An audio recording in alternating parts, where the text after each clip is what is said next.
बिल्कुल, और इस वक्त की बड़ी खबर देश की राजधानी दिल्ली से मिल रही है। दिल्ली में युवक की हत्या का मामला सामने आया है।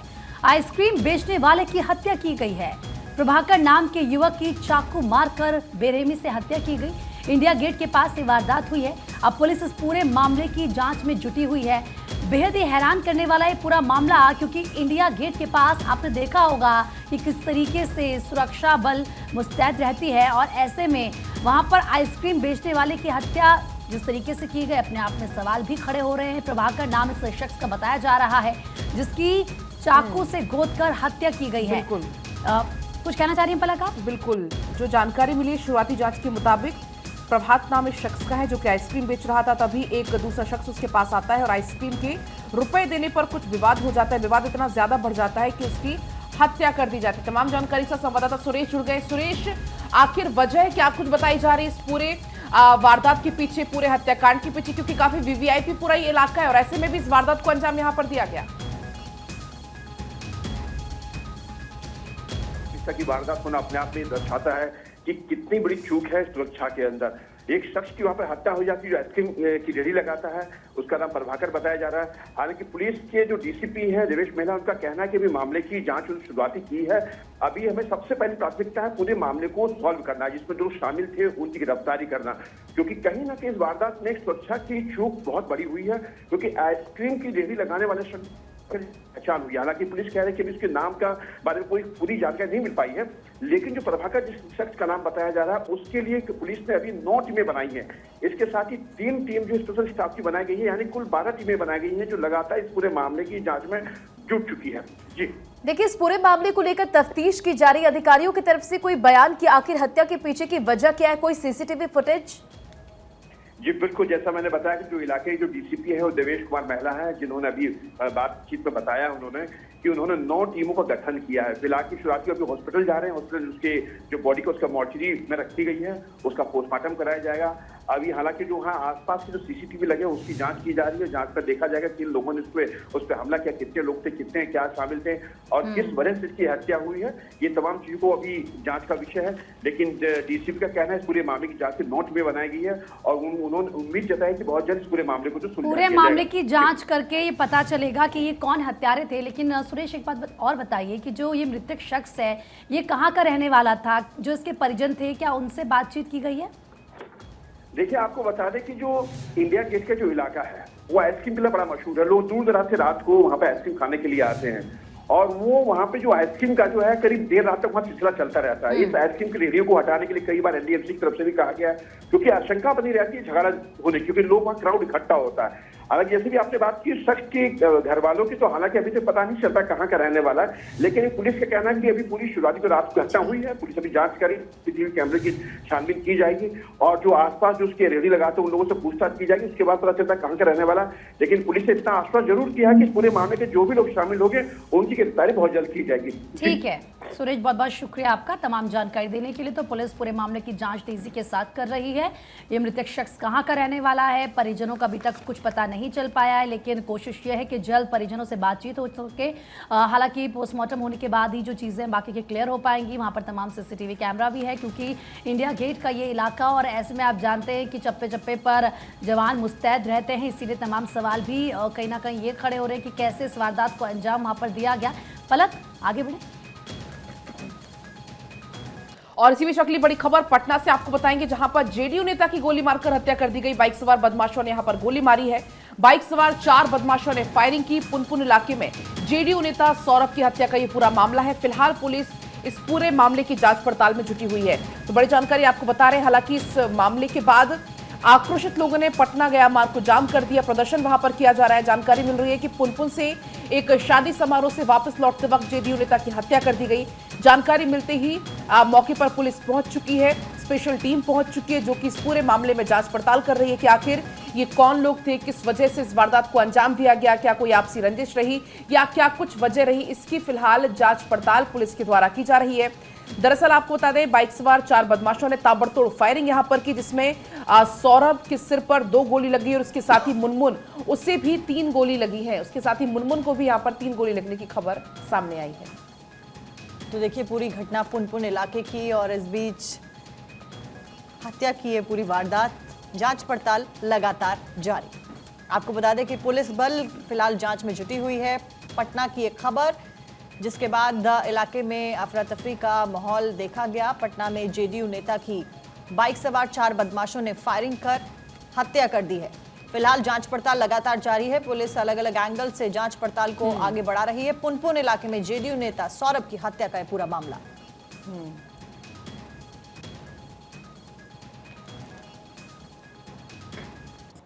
इसमें शिवनगर परसा बाजार के सौरभ कुमार अपने साथी के साथ आए हुए थे, तो वहाँ पर उनको लौटने के दौरान करीब 12:15 बजे मोटरसाइकिल सवार अज्ञात लोगों द्वारा गोली मार दिया गया और उनको लोग अस्पताल ले गए।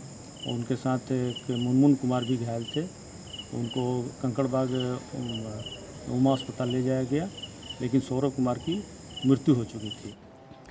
बढ़ते खबरों में आगे और अगली बड़ी खबर आपको बताते चले, गृह मंत्री अमित शाह का ओडिशा दौरा आज और ओडिशा में चुनावी हुंकार भरते नजर आएंगे।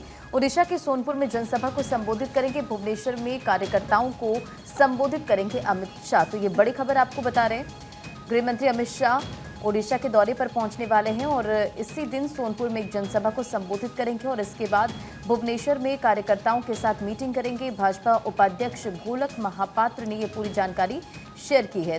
साथ ही साथ ओडिशा के लोगों के समक्ष अपनी बात रखने आ रहे हैं, ये जानकारी भाजपा उपाध्यक्ष ने दी है।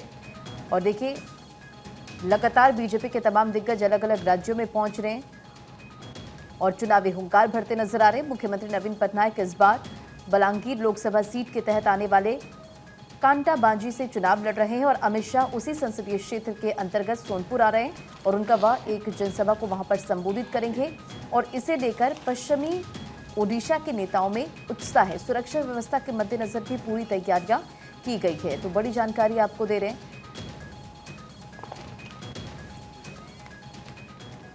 और देखिए, खबरों में बढ़ते हैं आगे, बात करते हैं अखबारों में मौजूद खबरों की। मध्य प्रदेश का जिक्र करते हैं। मध्य प्रदेश में बीजेपी पूरी ताकत झोंकती हुई नजर आ रही है। सागर और बैतूल में पीएम नरेंद्र मोदी की जनसभा और भोपाल के रोड शो में भी जनसैलाब उमड़ता हुआ देखा गया। तो प्रधानमंत्री नरेंद्र मोदी कल मध्य प्रदेश के दौरे पर थे। मध्य प्रदेश के बैतूल में बड़ी मात्रा में भारी संख्या में लोगों को देखा गया और लोग यहाँ पर प्रधानमंत्री नरेंद्र मोदी की एक झलक पाने के लिए मौजूद रहे। पीएम नरेंद्र मोदी ने जनता से आशीर्वाद मांगा और लोकसभा चुनावों में जीत का परचम लहराने के लिए बीजेपी को आगे बढ़ाते हुए वो नजर आए और खुद यहाँ पर कमान संभालते हुए लगातार वो नजर आ रहा है। खासतौर पर विधानसभा चुनावों में जीत का परचम लहराने के बाद में मध्य प्रदेश से उम्मीदें खासा बीजेपी को हैं और इस बीच सागर और बैतूल में पीएम मोदी ने जनसभा की, विपक्ष के ऊपर निशाना साधा और एक अहम बात यह कि प्रधानमंत्री ने इन सभाओं के जरिए कांग्रेस के ऊपर जमकर निशाना साधा और सैम पित्रोदा के द्वारा जिस तरीके से विरासत टैक्स के ऊपर जो बयान दिया गया था उसके ऊपर भी प्रधानमंत्री जमकर बरसते हुए नजर आए। प्रीति, बिल्कुल सही कहा। और क्योंकि आज तमाम न्यूज़पेपर में उसी हेडलाइन के साथ खबर को बताया गया है, क्योंकि सैम पित्रोदा ने अब ये ऐसा लग रहा है कि बैठे बिठाए एक बहुत बड़ा मुद्दा भारतीय जनता पार्टी को दे दिया है, वो भी चुनाव के दौरान जब रैलियों के जरिए कांग्रेस पर आक्रामक भारतीय जनता पार्टी के तमाम दिग्गज हैं। आगे बढ़ते हैं, आपको बता दें कि मध्य प्रदेश के बैतूल में जनसभा को पीएम मोदी ने संबोधित किया और ये कहा कि देश को 11वीं से 5वीं अर्थव्यवस्था हमने बनाया, अगला लक्ष्य तीसरी अर्थव्यवस्था बनाना है। तो प्रधानमंत्री नरेंद्र मोदी बैतूल में जनता को संबोधित कर रहे थे और इस दौरान अर्थव्यवस्था का जिक्र प्रधानमंत्री नरेंद्र मोदी की तरफ से किया गया। उन्होंने कहा कि पहले भारत 11वीं अर्थव्यवस्था थी, लेकिन जब हमारी सरकार केंद्र में आई, जब हम सत्ता में आए तो हमने लगातार अर्थव्यवस्था की तेजी के लिए काम किए और ऐसे में आज देखिए 5वीं अर्थव्यवस्था बन चुका है हिंदुस्तान की अर्थव्यवस्था की अगर बात करें और आने वाले समय में हमारी अर्थव्यवस्था तीसरी सबसे बड़ी दुनिया की अर्थव्यवस्था होगी। वही देखिए, प्रधानमंत्री मोदी मध्य प्रदेश में कल मौजूद थे, इसके बाद छत्तीसगढ़ में प्रधानमंत्री मौजूद थे। छत्तीसगढ़ के अंबिकापुर में चुनावी सभा को पीएम मोदी ने संबोधित किया। प्रधानमंत्री मोदी ने कांग्रेस पर इस दौरान जमकर हमला बोला। प्रधानमंत्री मोदी ने कहा कि कांग्रेस कहती है कि वो माता पिता से मिलने वाली विरासत पर भी टैक्स लगाएगी। आप जो अपनी मेहनत से संपत्ति जुटाते हैं वो आपके बच्चों को नहीं मिलेगी, वो भी कांग्रेस का पंजा आपसे छीन लेगा। प्रधानमंत्री मोदी यहां पर कांग्रेस पर जमकर हमलावर नजर आए। कांग्रेस की लूट जिंदगी के साथ भी, जिंदगी के बाद भी, जब तक आप जीवित रहेंगे कांग्रेस आपको ज्यादा टैक्स से मारेगी। तो कुछ ये बड़ी बातें प्रधानमंत्री मोदी कहते हुए नजर आए। उन्होंने कहा, शाही परिवार के शहजादे के सलाहकार, जो शहजादे के पिता के सलाहकार भी थे, वो कह रहे हैं कि मध्यम वर्ग वालों पर अधिक टैक्स लगाया जाना चाहिए। यानी आप जो मेहनत से संपत्ति जुटाते हैं वो बच्चों को नहीं मिलेगी। कांग्रेस का यही मंत्र है, कांग्रेस की लूट जिंदगी के साथ भी, जिंदगी के बाद भी। जब तक आप जीवित रहेंगे तब तक कांग्रेस आपको ज्यादा टैक्स से मारेगी। तो सुनिए जरा पीएम मोदी ने और क्या कुछ कहा।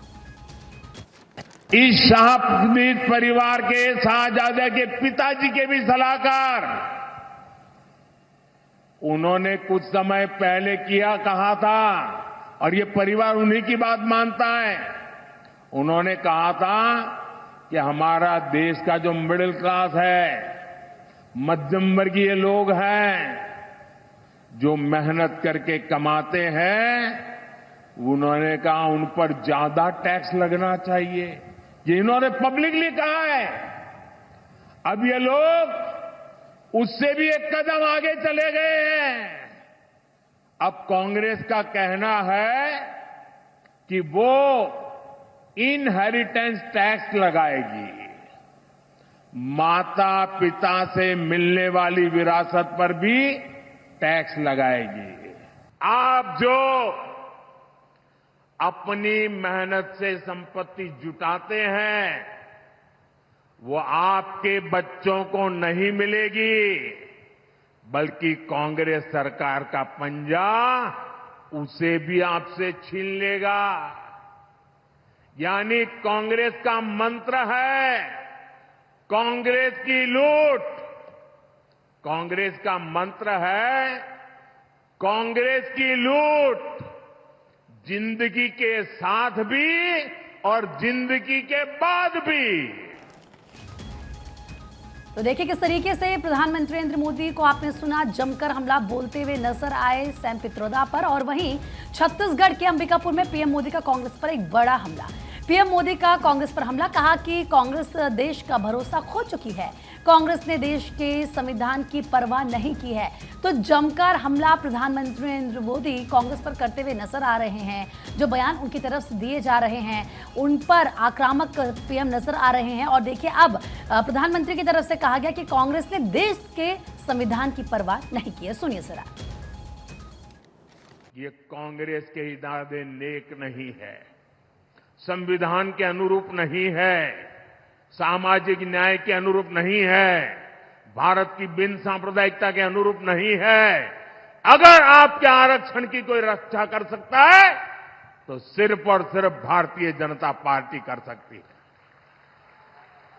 और इसलिए आप भारतीय जनता पार्टी को भारी समर्थन दीजिए ताकि कांग्रेस की एक न चले, किसी राज्य में भी वो कोई हरकत न कर सके, इतनी ताकत आप मुझे दीजिए ताकि मैं आपकी रक्षा कर सकूं।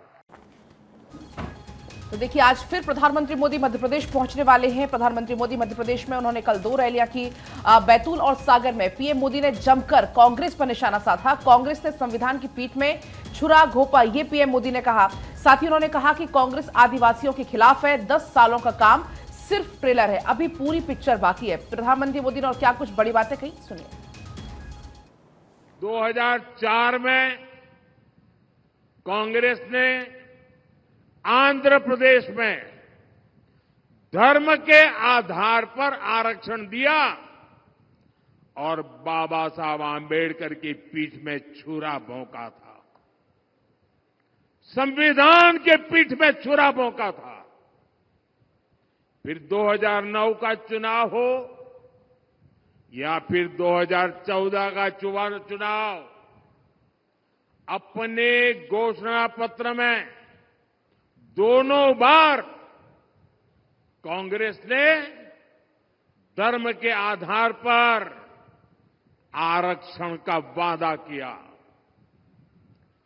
कांग्रेस की तैयारी है कि एससी, एसटी, ओबीसी का 15% कोटा काट दिया जाए और फिर धर्म के आधार पर आरक्षण लागू हो।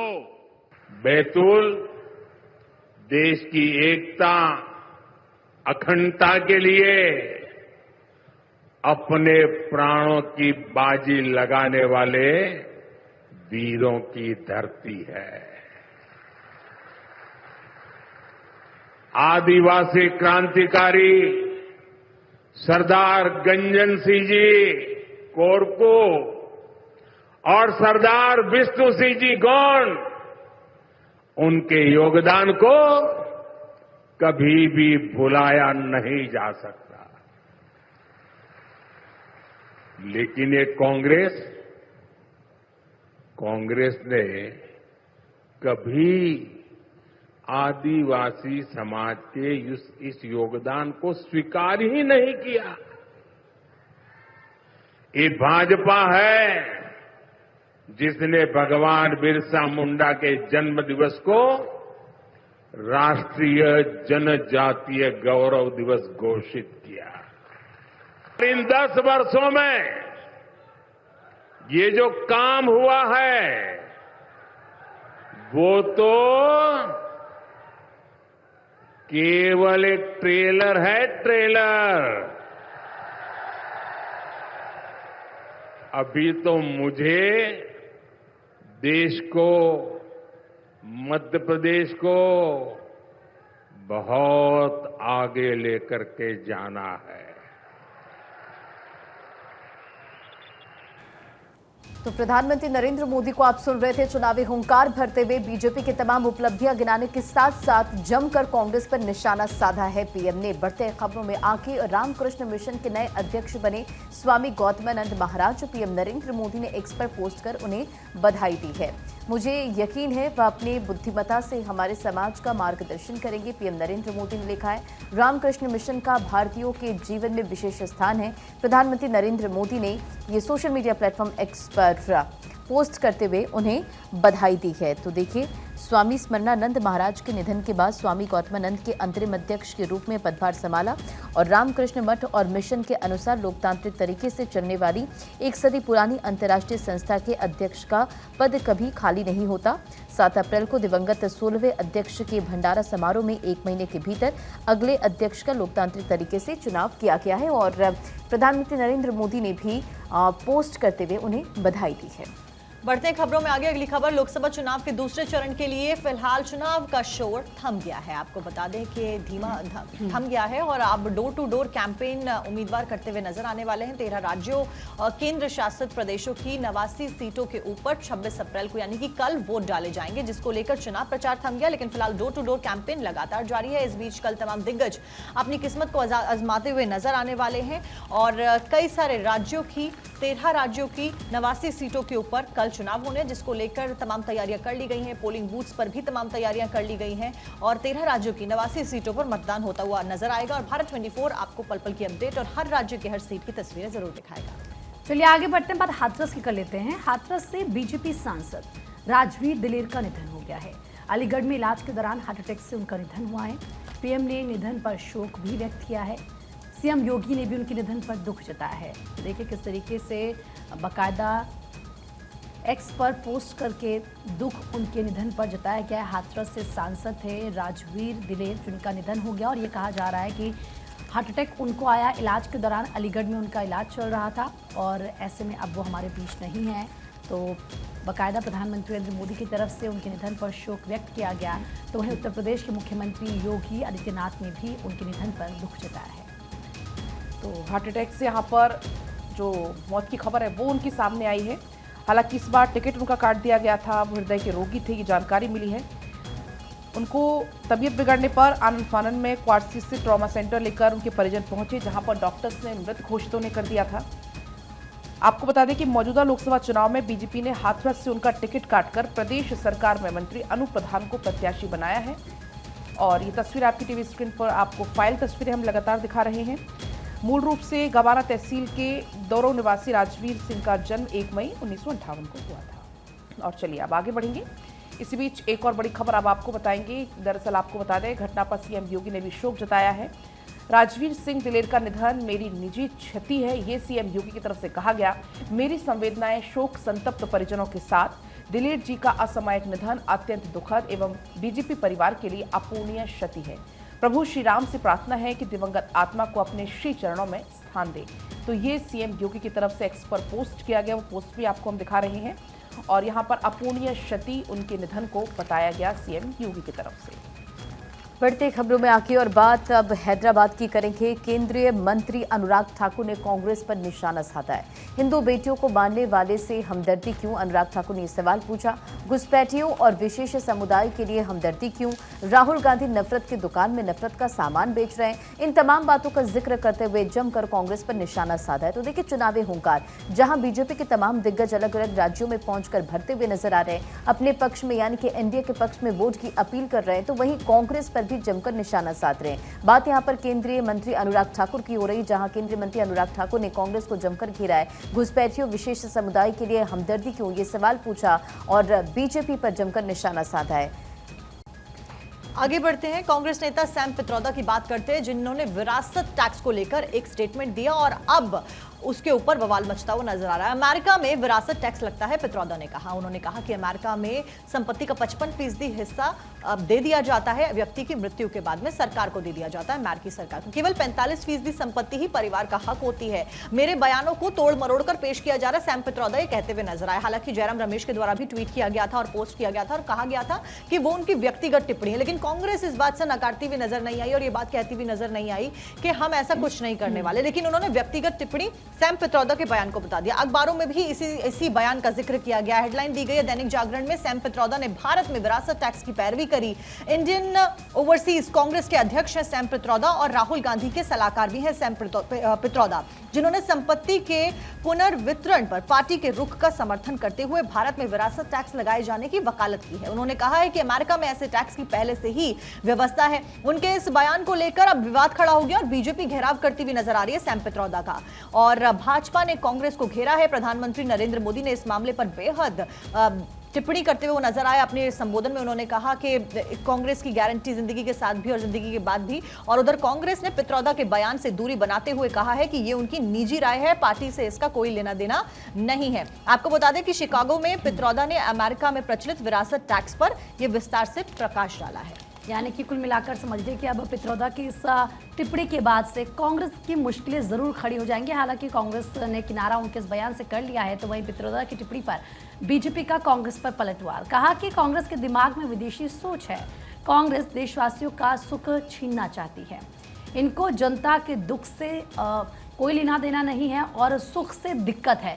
तो क्योंकि बीजेपी को तो मुद्दा मिल गया है, जिस तरीके से सैम पित्रोदा की तरफ से स्टेटमेंट दिया गया, और ये खुद अब देखिए किस तरीके से तमाम दिग्गज कह रहे हैं कि जो आपका हक है उसको भी कांग्रेस पार्टी छीनना चाहती है। अमर उजाला इस वक्त मेरे पास है और इसमें सबसे पहले टॉप में इस खबर को दिया गया है, पित्रोदा ने फिर फंसाया, विरासत कर की वकालत से बैकफुट पर है कांग्रेस। देखिए कांग्रेस नेता, और जिस तरीके से अभी बताया आपको साक्षी ने कि सैम पित्रोदा राहुल गांधी के सलाहकार भी हैं, उनकी तरफ से जो ये बयान दिया गया है, अब कहीं ना कहीं विरासत को लेकर, क्योंकि इनहेरिटेंस टैक्स को लेकर उन्होंने वकालत की है, तो जाहिर सी बात है अब बीजेपी इसको लेकर सवाल खड़े कर रही कि आपकी सोच जो है वो बताइए कैसी है।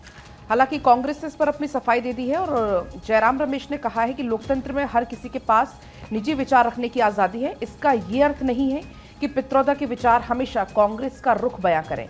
बहुत बार ऐसा नहीं होता, उनके बयान को सनसनीखेज बनाया गया। तो कुल मिलाकर ये अब सफाई देता हुआ कांग्रेस में नजर आया है। वहीं देखिए सैम पित्रोदा पर केंद्रीय मंत्री प्रहलाद जोशी का भी पलटवार सामने आया है। उन्होंने कहा ये सोच माओवादी और नक्सलवादी है, जिसको जितना टैक्स देना है वो देगा। प्रहलाद जोशी ने कहा है कि टैक्स का पैसा जनता के काम पर लगना चाहिए, अपनी सोच को देश के ऊपर थोपना चाहते हैं, ये प्रहलाद जोशी की तरफ से कहा गया है। बढ़ते खबरों में आगे और देखिए चुनाव प्रचार के दौरान बिगड़ी केंद्रीय मंत्री नितिन गडकरी की तबीयत। बीते दिन आपने तस्वीरें देखी होगी, तमाम सोशल मीडिया हैंडल्स पर एक तस्वीरें वायरल हुई जब वो सभा में थे, संबोधित कर रहे थे और अचानक से उनकी तबीयत बिगड़ जाती है, आनन फानन में उन्हें वहां से हटाया जाता है। और ये तस्वीर देखिए, महाराष्ट्र के यवतमाल में प्रचार के दौरान बेहोश हुए नितिन गडकरी और अस्पताल में उन्हें एडमिट कराया गया है। तो केंद्रीय मंत्री नितिन गडकरी बुधवार को पूर्वी महाराष्ट्र के यवतमाल जिले में एक चुनावी रैली में भाषण दे रहे थे और इसी दौरान वो बेहोश हो गए। भाजपा के वरिष्ठ नेता नितिन गडकरी बेहोश हुए और जिनकी तस्वीरें सोशल मीडिया पर वायरल हो गई। आपको बताते चले कि गडकरी जैसे बेहोश हुए, उनके साथ सुरक्षाकर्मी मौजूद थे, उन्हें तुरंत ही मंच से बाहर ले जाएगा। अपनी सेहत को लेकर नितिन गडकरी ने सोशल मीडिया प्लेटफॉर्म एक्स पर पोस्ट किया, अब पूरी तरह से स्वस्थ हूं, गर्मी की वजह से असहज महसूस किया, अगली सभा के लिए वरुड के लिए निकल रहा हूं। चुनाव प्रचार के दौरान बेहोश हो गए थे नितिन गडकरी और जिसकी तस्वीरें हमने आपको दिखाई। हालांकि अब वो पूरी तरह से फिट एंड फाइन है और इसे लेकर उन्होंने पोस्ट भी शेयर किया है। तो उनकी तरफ से जो पोस्ट किया गया वो इस वक्त हम आपको दिखा भी रहे हैं। उन्होंने कहा अब मैं एकदम ठीक हूं और इसी के साथ भारत 24 की पल पल की अपडेट आपको देते रहेगा।